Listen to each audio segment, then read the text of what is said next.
Remember how we mocked up a diagram of the Shinjuku station platform? Yeah. Oh, wait! That's it! You could be onto something. There's a point where Ehara wasn't on camera at all. What is this point you speak of? Let's all go over the diagram so that everything will be clear. Here's what I want you to see. Hey.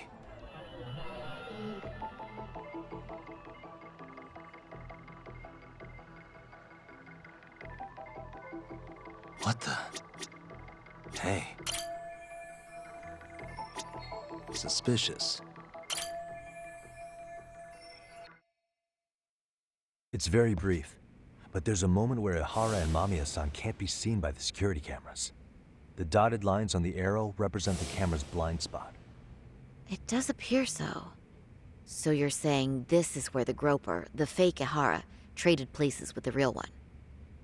Can't say it's impossible, right? Right. Except if that actually happened, Mamiya-san would have been right behind them at the time. Could the two really swap places without her noticing? In a crowd like that, I think it's feasible. If that really was Ehara's plan, then I'd say he was being careless. Careless? How? Well, on the day of the incident, the station was packed for morning rush hour. That means there was no solid guarantee the assailant could make the switch. He could have been nailed by any random passerby before reaching the blind spot. Good point. Not only that, if Mamiya-san had called for help while the train was still moving, then the first Ehara would have been caught before even reaching the platform. Oh, I mean, yeah! Called it. Think about it, Yagami-san. Why would Ehara's accomplices meticulously plan out every last detail of this alibi, only to leave such a crucial component to chance, as Hoshino-kun pointed out? Oh, just doing my job. True. Good work, Hoshino-kun.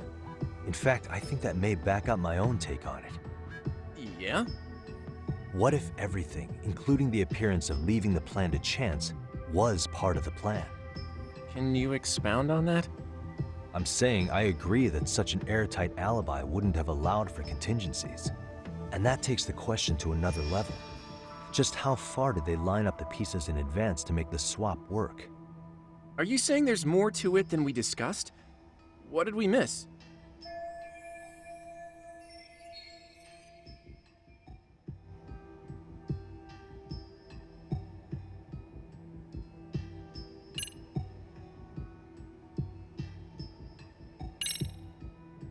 I know this won't go over well, but what if Mamiya was colluding with Ehara all along?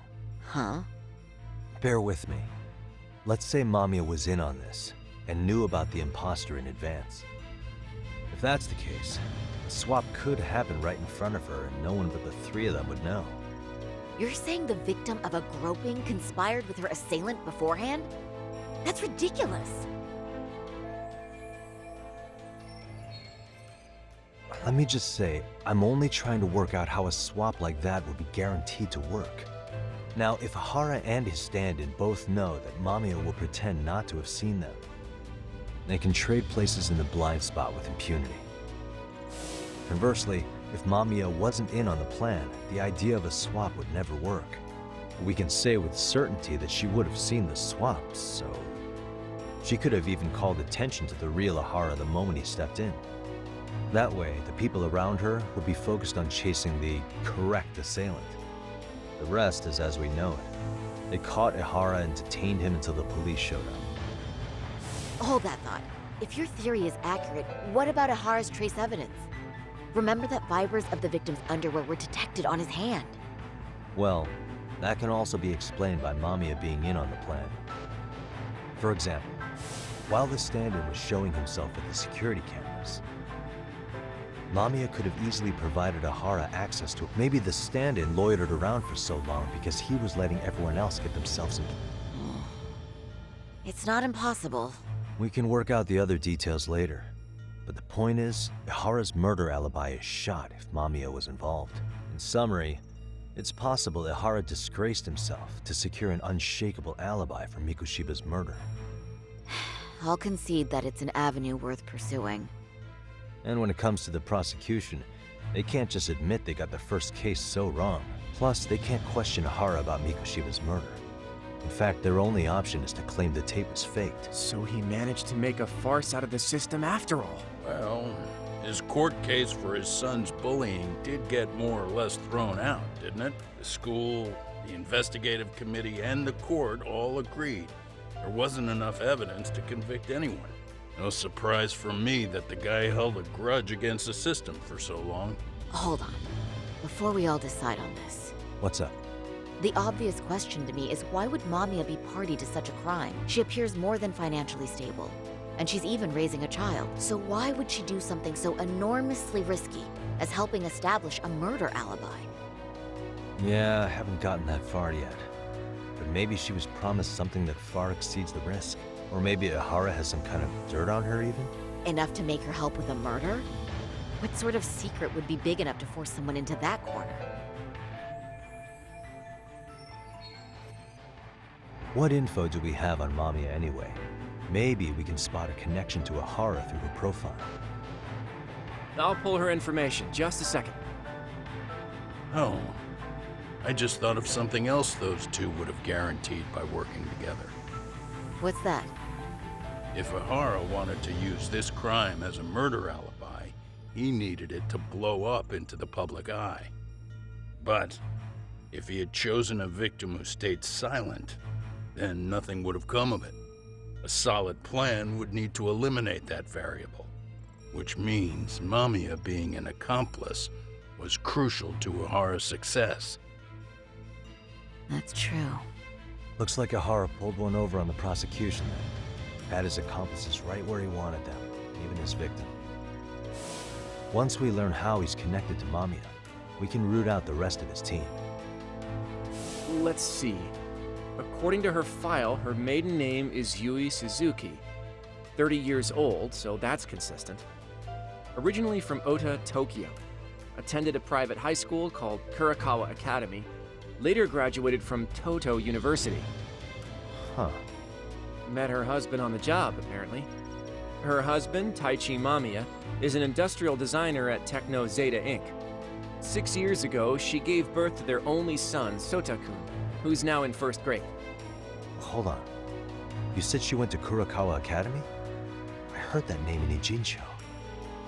If I recall correctly...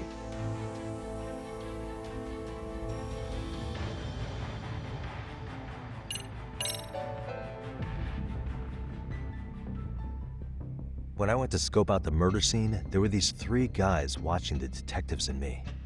They told us they were just checking things out. They mentioned they're Kurakawa grads too. You have any ID on you? Will my license work?